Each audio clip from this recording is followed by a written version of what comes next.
والشركه محترمه فوق ما تتخيل، خلي بالك. لا العمرة جميلة ما شاء الله، وشركة الرحمن شركة مميزة، ورشحها ان احنا نطلع معاها حج ان شاء الله. كتر خيركم كتر خيركم، عملتوا معانا الواجب وفوق كل حاجه حلوه. والله من احلى العمرات اللي رحتها واخف عمره جدا.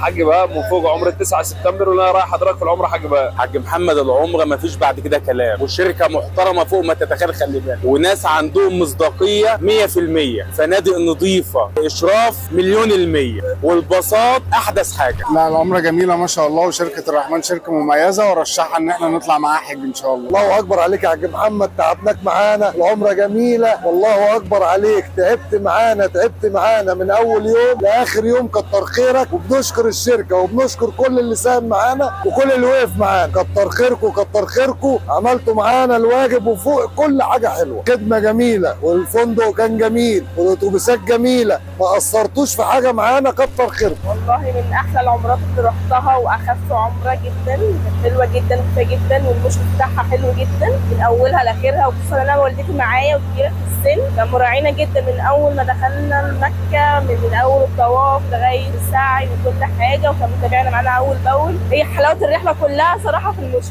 بجد.